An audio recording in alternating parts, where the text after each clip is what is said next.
Bonjour à tous, c'est Pierre-Alexandre pour Technoïd et bienvenue pour cette nouvelle vidéo. Aujourd'hui, on va parler du Oppo RX17 Pro, qui est donc le dernier né des milieux de gamme premium de chez Oppo et que donc j'ai la chance de pouvoir tester. C'est un smartphone qui est très intéressant, donc il est un peu basé sur la même chose que ce que propose le OnePlus 6T.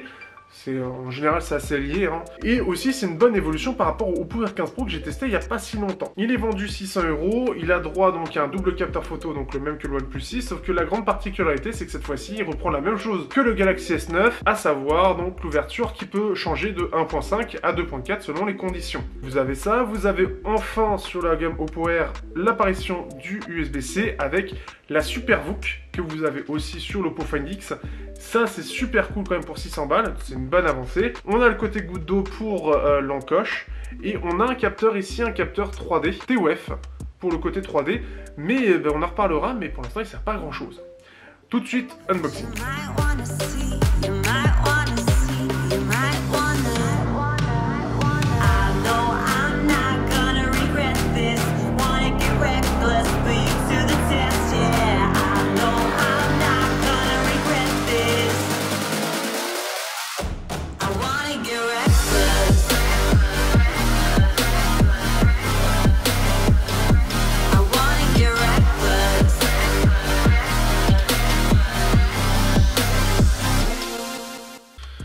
Alors, en termes d'expérience, qu'est-ce que j'ai pensé de ce petit Oppo RX17 Pro? Déjà, on peut voir quand même qu'il y a eu pas mal d'améliorations par rapport au R15 Pro, notamment du fait que déjà il y a l'USB-C, c'est pas rien en soi, et ce qui fait que c'est vraiment cool déjà d'avoir ça, parce que c'est con, mais quand on vend un smartphone, c'est 500 ou 600 €, clairement ça fait cher quoi, ça fait très très cher pour ne pas avoir l'USB-C. Alors après on connaît un peu les raisons, c'est surtout dû au fait que le VOOC a été développé pour du micro USB et pas pour de l'USB-C. Est-ce que ça aurait pu être modifié? Je sais pas, mais à mon avis ça devait être une contrainte technique parce qu'Oppo a tendance quand même à être très premium et comme ils ont leur système qui est très très bon en termes de recharge rapide, il était aussi très particulier, il nécessite quand même un câble et un chargeur spécifique. La chose un peu intéressante en termes de nouveauté, du moins la plus intéressante, c'est la partie photo. Déjà, elle a une partie 3D. Alors malheureusement, la partie 3D, pour l'instant, je ne sais pas du tout à quoi elle sert. Rien n'est dédié pour l'instant à l'utilisation de ce capteur 3D. Je l'avais sur l'appli photo et j'ai fait une mise à jour au même moment. En fait, je suis en train de télécharger la mise à jour. Et après la mise à jour, je n'ai plus eu cette option 3D. Normalement, on peut modéliser des visages, ce genre de choses.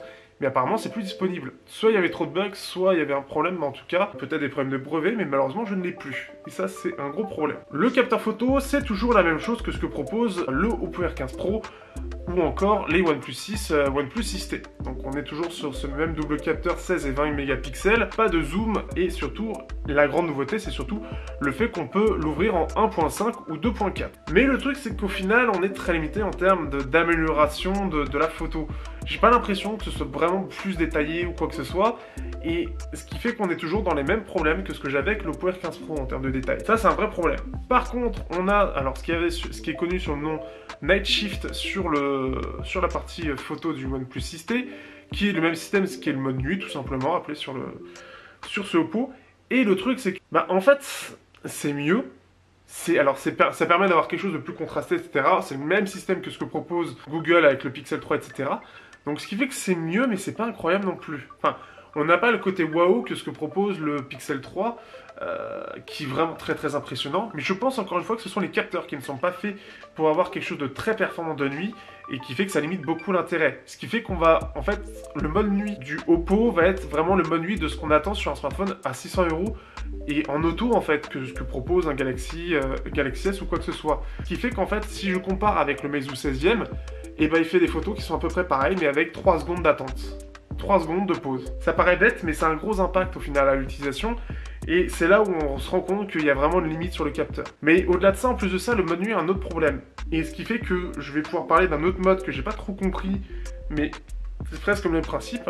C'est qu'en plus de ça, alors ce qui est bien, c'est qu'on va récupérer quand même une photo qui va être plus détaillée, mieux contrastée, de meilleures couleurs. Ça, c'est une bonne chose. Le problème qui va se poser avec ce mode-là, ce mode nuit, c'est le lissage qui est malheureusement... en fait, il va lisser le bruit numérique, mais il va assez mal le lisser en fait. À plein d'endroits, il y aura plein de problèmes, ce qui fait que ça rend assez moche la photo dès qu'on va zoomer dessus et qu'on va la trouver très moche. Ça semble bizarre, mais ce qui fait que c'est pas très efficace. Mais il y a un autre mode. Il y a le mode Dazzle. Alors je sais pas comment l'appeler, je dirais le mode coloré. Et en fait, c'est à peu près le même système. C'est-à-dire que le mode nuit, c'est une pause de 3 secondes. Le mode dazzle, c'est à peu près la même chose, mais un peu différent. Et en fait, il va reprendre des photos pour améliorer la couleur, notamment la saturer, parce que clairement là, ça va la saturer, mais aussi la rendre aussi plus belle, plus détaillée, etc. Donc c'est un espèce de presque mode nuit, mais de jour. C'est un peu le principe. Alors, en tout cas, de ce que j'en comprends, c'est ça. Et ce qui fait que ce mode dazzle est assez utile au quotidien, mais encore une fois, il n'est pas le côté instantané, le côté pratique du mode auto. Donc, qu'ont beaucoup de smartphones. Donc, ce qui fait que c'est du presque bien, mais en fait, on sent que ça fait presque... En fait, on sent que Oppo a fait avec les limites du capteur et a réussi à faire des trucs intéressants avec cette limite de capteur. Le mode dazzle est clairement là pour pallier au problème du capteur, même si je dirais que le plus gros souci au final, c'est vraiment le manque de détails. Mais globalement, les photos sont jolies, le mode dazzle, quand vous allez avoir dès que ça va commencer vraiment à être un petit peu lumineux ou ce genre de choses, ça va permettre de récupérer pas mal d'informations. Et de nuit, si je préfère même utiliser le mode dazzle plutôt que le mode nuit, parce que certes, il y a du grain, le lissage est un peu moins présent, mais par contre, c'est mieux fait, c'est plus uniforme.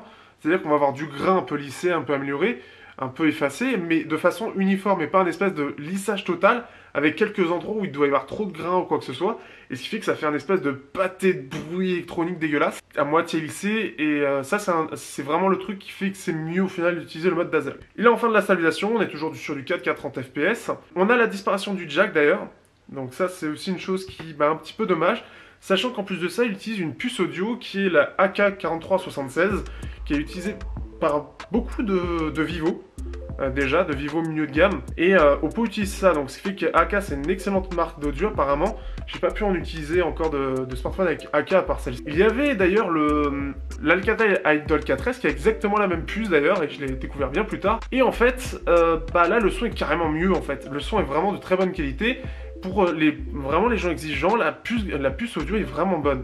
Pas aussi bien que le Meizu 16e, mais pour ceux qui sont un peu fans d'audio, vous allez apprécier. Ce qui est dommage, c'est qu'au final, ils ont dû quand même supprimer la prise jack, donc vous avez un adaptateur. Il faut un adaptateur juste tout court, un adaptateur simple, jack USB, et pas d'adaptateur DAC intégré. Vous n'êtes pas obligé en tout cas d'utiliser, ça coûte moins cher. Donc ça, c'est quand même une bonne chose, mais c'est dommage de l'avoir supprimé pour le coup. On a aussi l'encoche goutte d'eau que j'ai pu avoir. Alors, je vais avoir le OnePlus 6T aussi, donc ça va être intéressant de pouvoir comparer les deux d'ailleurs. Mais l'encoche goutte d'eau, au final, qu'est-ce que j'en pense? Eh bien, alors certes, on a presque plus d'encoche, et ça, c'est plutôt cool. Mais l'encoche goutte d'eau, alors, soit peut-être qu'elle est un peu trop large en termes de design, je saurais pas dire ce qui me dérange. C'est bien, ça permet vraiment un meilleur affichage, sauf que chez Oppo, ça sert pas à grand-chose puisqu'on n'a pas les icônes de notification. Ça paraît bête, mais la surcouche étant très iOS, c'est dérangeant. Mais ce qui fait que ça fait bizarre parce que j'ai presque envie en fait que quand par exemple je vais scroller etc, eh bien ça en fait limite que ça casse l'image, enfin l'image comme ça, comme si on avait vraiment quelque chose qui allait comme ça pour cette encoche goutte d'eau, et c'est un côté un peu dérangeant, c'est très bizarre, je saurais pas dire mais c'est presque... En fait je préfère ce que propose Essential avec le U, qui clairement passe beaucoup mieux que la goutte d'eau. Mais après c'est mon choix aussi, c'est ma façon de voir les choses, mais je trouve que le U du Essential Phone est plus acceptable que la goutte d'eau où on a vraiment cette envie que l'image se casse pour se barrer comme ça. C'est très bizarre, mais c'est l'impression que j'en ai. Elle est dérangeante, mais je ne saurais pas dire exactement pourquoi. Alors après, c'est mon point de vue, hein, c'est très particulier. Moi, les encoches, j'aime pas ça. C'est une très grosse amélioration par rapport à avant, elle est beaucoup plus design. Mais ça me travaille dans ma tête par rapport à cette encoche, par rapport au fait que quand je descends dans une image, ça me perturbe vachement en fait. Enfin, même globalement, ça me perturbe. Je saurais pas dire, mais c'est le petit point... Enfin, le côté goutte d'eau me... Vivement la disparition de l'encoche. Pour continuer d'ailleurs en parlant de l'encoche, donc, on a ce qui fait qu'on a la reconnaissance faciale et aussi le lecteur d'empreintes. D'ailleurs, il faut savoir, alors je pense que c'est par défaut, mais vous avez un film de protection qui est par-dessus, donc ça permet de protéger le téléphone, tout en pouvant utiliser ici le lecteur d'empreintes. Alors il est un petit peu lent, le Meizu 16, je crois qu'il a une mise à jour qui l'a amélioré un petit peu, mais il est un poil lent, et ce qui fait que ça se ressent vraiment que Oppo, alors déjà ils étaient très bons pour le déverrouillage très rapide du téléphone avec cette partie-là. Mais là on a cette impression que c'est pareil, c'est lui qui est prioritaire sur le déverrouillage, là où le Meizu 16 ça ne l'est pas, et ce qui fait qu'en fait on va déverrouiller plus facilement et plus simplement avec la reconnaissance faciale plutôt que le lecteur d'empreintes. C'est assez bizarre, comme si en fait il était présent, mais le lecteur d'empreintes, mais il ne servait pas vraiment. C'est très étrange, mais clairement j'en ai pas forcément l'utilité sur ce téléphone. il est beaucoup plus secondaire que le Meizu 16e, où j'ai très vite pris l'habitude, parce ici, il est un peu plus lent, et la reconnaissance faciale étant beaucoup plus rapide, globalement, mais elle est beaucoup plus rapide, surtout qu'en plus de ça, on va le lever, il va se réveiller aussi, le Meizu 16 le fait aussi, mais j'apprécie beaucoup moins en fait l'utilisation du lecteur d'empreintes sous l'écran, parce que vraiment, la reconnaissance faciale va être beaucoup plus rapide et beaucoup plus prioritaire sur le déverrouillage. Ça se ressent vraiment, et ça a son impact. Que dire de plus par rapport à ce téléphone? Après, vous avez bien sûr la surcouche, donc ColorOS, on est sur la même chose que ce que propose le Oppo R15 Pro, donc ce qui fait que ça va être exactement la même chose, les mêmes reproches que je vais dire ici. C'est-à-dire notamment le souci de... alors c'est extrêmement fluide, ça va être vraiment la chose positive, c'est super fluide. Par contre, on a une expérience qui est très Appleisée. On a une surcouche qui est vraiment énormément modifiée et qui ressemble beaucoup à du Apple avec un petit peu de Oppo et très peu d'Android en fait. Donc c'est quelque chose qui peut beaucoup diviser, donc attention si vous êtes intéressé par Oppo, est-ce que la surcouche va vous plaire? Encore une fois, je vous conseille de regarder. Si vous êtes vraiment intéressé tout de suite par le téléphone, regardez le test du Oppo R15 Pro ou du Oppo Find X. Vous verrez quels sont les reproches que j'ai à lui faire en fait. Mais globalement, c'est extrêmement bien optimisé, c'est très rapide. Ça a toujours été de la grosse force de ColorOS. Mais l'interface est très Appleisée. Attention, ça peut en rebuter plus d'un. Notamment le fait l'absence d'icônes de notification, que le design, les icônes, l'agencement des paramètres, les applications ressemblent énormément à ce que propose Apple. Donc attention par rapport à ça. On a droit aussi bien sûr à la Super VOOC, donc comme le Oppo Find X, une demi-heure on est rechargé complètement, ça c'est le truc qui est super bien. Mais en plus de ça il a un Snapdragon 710 et il a une batterie de 3700 mAh, soit en tout cas c'est mieux que ce que propose le Oppo Find X qui est à 3400 et mieux que ce que proposait le R15 Pro qui était à 3300 mAh. Clairement on est sur une autonomie qui est juste dingue, clairement. L'autonomie a été le projet principal clairement du téléphone, c'était déjà très bon sur le R15 Pro, mais le 710 avec les 3700 mAh de cette batterie très particulière fait qu'on fait 10 heures écran allumé. Clairement dans l'utilisation que j'en ai, je fais 10 heures. C'est très bien, c'est très bien optimisé, c'est juste très impressionnant.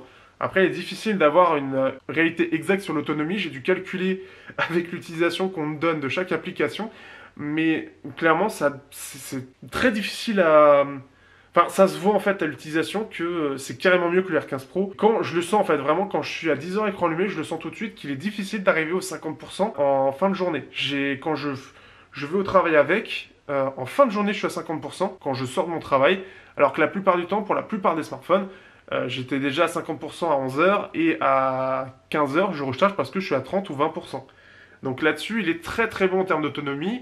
Donc c'est pas mal du tout. Je vais vous laisser là, j'espère que cette prise en main vous aura plu. Et on se dit à bientôt pour le test complet du Oppo RX17 Pro. Et je devrais aussi vous sortir un comparatif avec le Oppo R17 Neo, qui est la version un petit peu plus cheap de ce smartphone.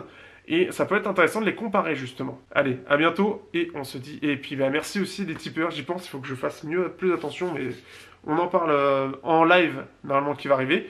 Et on se dit à bientôt.